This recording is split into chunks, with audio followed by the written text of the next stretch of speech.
Now at 6, strong winds bring damage to tree limbs and power lines. Doug has the latest on what comes next. Plus, it's a big day for the Pitt State women's basketball team. John Dales has a preview coming up. And the Miami City Council held a special meeting today to address flooding concerns. The 4 states' most watched news starts now. The NCAA women's basketball tournament tips off this afternoon, and the Pitt State women's team is the host for the Central Regional. This is KOAM News at 6. I'm Tanya Bach, and John Dales joins us from John Lance Arena with more. March Madness is here in Pittsburgh. We're at John Lance Arena, the site of the Division II Women's Basketball Central Regional, which means there's 4 first-round NCAA tournament games being played on the floor behind me, one of them being the #1 seed Pitt State against Harding. And that contest, we're going to have complete coverage, highlights, post-game interviews later tonight at 9 and 10. Ben's got a score update for you in a few minutes coming up. But for now, Tanya, that's it, and back to you. All right, thanks, John. As John mentioned, the Pitt State Gorillas have a big tournament this weekend. KOAM's Melissa Alexis has more on how this will impact the city of Pittsburgh. The NCAA tournament is bringing some extra traffic to the city of Pittsburgh. I spoke to a local business owner about what this means for the local economy. Customers are happy, they're going to tip more, my employees are going to be happy. Heather Horton, the co-owner of Toast in Pittsburgh, is gearing up for the influx of customers. Schedule extra people just to be safe. We try to make extra of everything just so we don't run out. Athletes, families, and other people from out of town will be visiting Pittsburgh for the NCAA tournament. And she's looking forward to seeing the new faces in town. The fact that we get a little piece of that is amazing for a small business to have that little boost in the week, especially right now it's a little bit slower time. Horton says with many students leaving Pittsburgh for spring break, local businesses often experience a slowdown. But visitors for the tournament will keep them bustling. With spring break coming, you just never know if people are traveling or not, so it's good to know that we will have a busy weekend. Spring break is usually a little bit slower for our area. We do have people traveling, but it's usually not for they're not here for several days. However, when events like this, like the women's basketball tournament, does coincide with spring break. According to Explore Crawford County, Pittsburgh hotels reach more than 100,000 overnight stays a year. And big events like the NCAA tournament can contribute to that number. It fills up those rooms that normally probably would not have been booked up. And as for Horton, she's looking forward to cheering on the Gorillas. It's just good all around. She says she looks forward to whenever games like these come to town because it's a huge boost to the local economy. Reporting in Pittsburgh, Melissa Alexis, KOAM News. The tournament kicked off today with Pitt State against Harding University. Ben McLeish will have more on that coming up later in sports. Chief Meteorologist Doug Hetty joins us now with a first look at weather. Well, of course, it turned out to be a crazy day for us today with showers and thunderstorms across the region as we have gone through the last several hours. Most of these storms now, so we still have them kind of from Stockton to Greenfield to Mount Vernon, Monette, and Cassville, but we are starting to get some bigger storms over towards Springfield. These are going to race off toward the east. All right, so for our general neck of the woods, you can see we do still have some showers, but a lot of this is dust that is being picked up. If you've looked outside, just tremendous dust. So we have a lot of dust now that is rotating in. And with this line, this was a dry line. So it separated the warm, moist air and now kind of the warm or mild dry air. So our humidity has dropped significantly, and now that's why we have a lot of fires going on, and that fire danger is going to stick around this evening and tonight. We're going to look at your weekend here in just a bit. All right, thanks, Doug. Many communities in our area felt the impact of storms and high winds today. Oklahoma Highway Patrol suspended transportation of oversized loads after high winds knocked semi-trucks over, and residents in both Miami and Joplin experienced power outages. Liberty Utilities said at least 1,000 customers lost power around noon, including residents in West Mineral and Galena. Most of those customers regained power shortly after. The city of Miami, Oklahoma got a virtual visit this morning from Oklahoma U.S. Senator Markwayne Mullin. The Miami City Council held a special meeting to discuss potential opportunities for the senator and his office to assist the city with ongoing flooding issues. The meeting follows years of flooding in Miami, an issue the city attributes to the Grand River Dam Authority and the Pensacola project. Today, the senator's office heard concerns from the city council and discussed the next steps to resolve the flooding issues in Miami.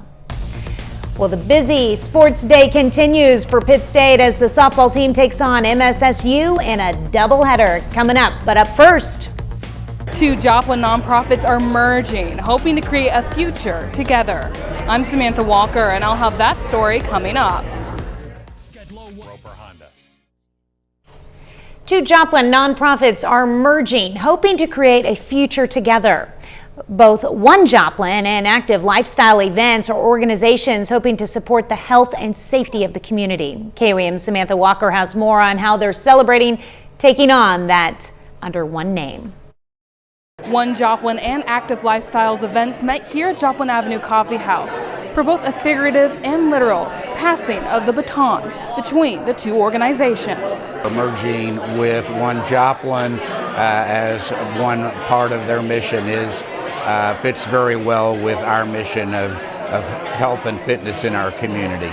Active Lifestyle Events, known as ALE, is best known for supporting the Joplin Memorial Run, which ended last year.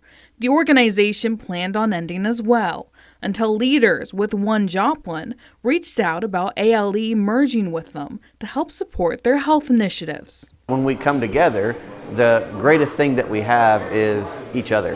A community that truly fulfills a mission to meet the needs of its citizens in diverse and meaningful ways through its various talents, skills, organizations, not-for-profits, resources. One Joplin and ALE are showing our community what that looks like in a really practical way today.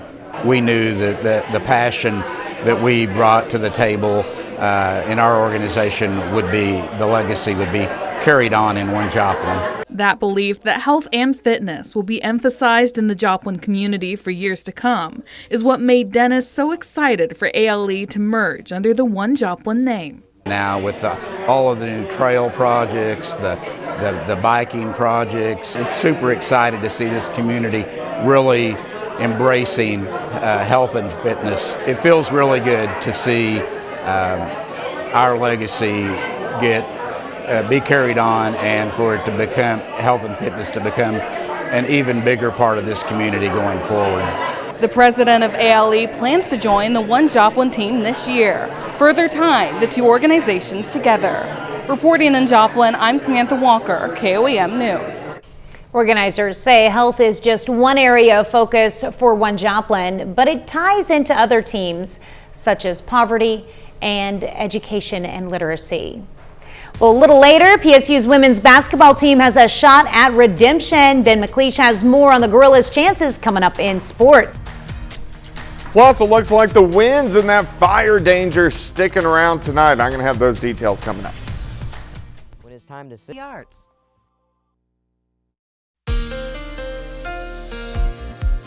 Well, of course, kind of a wild Friday for us today. The extreme winds, even without thunderstorms, we saw winds pushing 60 miles per hour. With thunderstorms, they were pushing 70 miles per hour. The wind, the dust, you can see a kind of a dusty look on our Cornell Arts and Entertainment Complex tower cam.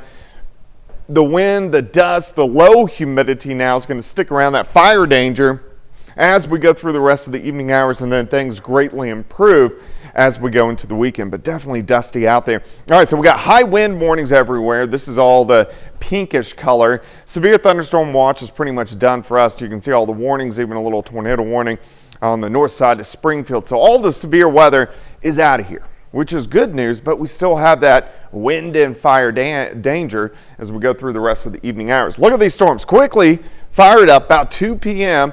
racing east, so now really from Table Rock, Branson, Springfield up through central Missouri, and those storms are just going to get stronger as we go through the overnight hours. So a lot of severe weather tonight, especially in this red, once they get into central eastern parts of Missouri all the way down toward Memphis. Pretty big severe weather outbreak tonight, and could have quite a bit of nocturnal tornadoes in eastern parts of Missouri. For us, we still have the wind. Look at this, sustained winds still kicking in at 20 to 30, and we're still getting gusts 50, 55 at times, and these are going to stay very strong for the next several hours, and then a slow trend down, especially after about 11 p.m., midnight. But even by midnight, we're still going to have gusts 40 upwards to about 45. They come down into a reasonable, respectable range for us tomorrow morning, gusts near 20, and that's kind of where they're going to sit as we go through most of the daytime hours tomorrow. But here's the other problem. Look at the humidity, super low. 12-13%, a dry line pushed through. That's what gave us the thunderstorms. Humidity will start to come up a bit once we get into the daytime hours tomorrow, and that will help our fire danger across the region. Through the evening, slow slide back through the 60s. Look at this monster upper level low covering a ton of real estate across the region. Big time thunderstorms out. So by morning, most of us lower 50s.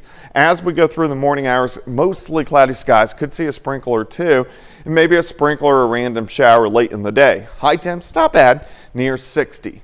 As we go into tomorrow night, clouds break. We drop back, lower 30s, so kind of cold. Sunday looks fantastic. High temps into the upper 50s. I know that's quite a bit cooler than what we've seen, but that's where we should be for this time of the year. Breaking down your weekend, 60 Saturday, 57 on Sunday. Again, a few sprinkles. Let's go into early next week. The warmer temps return, lower 70s on Monday. We're going to go lower 70s on Tuesday, but also the wind returns on Monday and Tuesday. 60 on Saturday, 57 Sunday, 70s Monday and Tuesday, cooler Wednesday with some showers, but kind of just up and down temps all next week. But of course, especially this evening, don't burn. Yeah, I mean, that wind, those gusts out there are just, they're crazy. Yeah, I mean, definitely trash cans tipped over everywhere. Oh, they're gone. Yeah, blown away. All right, thanks, Doug. Well, don't forget, you can be the first to know about the day's weather with the KOAM Skywatch weather app. Get severe weather updates sent straight to your phone free of charge. It's available in the Apple App Store and the Google Play Store. The KOAM Skywatch weather app. Still ahead, it's a busy Friday at Pitt State. The Gorillas host an NCAA basketball regional, and Pitt State softball has a doubleheader. Ben McLeish has those stories and more up next in sports.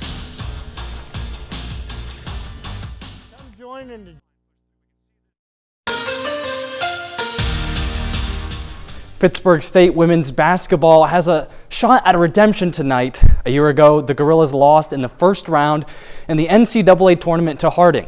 Tonight, those two teams see each other once again in the first round of March Madness. The Gorillas are tied at half, but outscore Harding 26-12 in the third quarter, giving them a 12-point lead. As we go live, just 10 minutes separate them from the second round of the tournament. Meanwhile, Kansas high school basketball state tournaments are into the semifinals today, and two of our local teams try to advance to the championship round.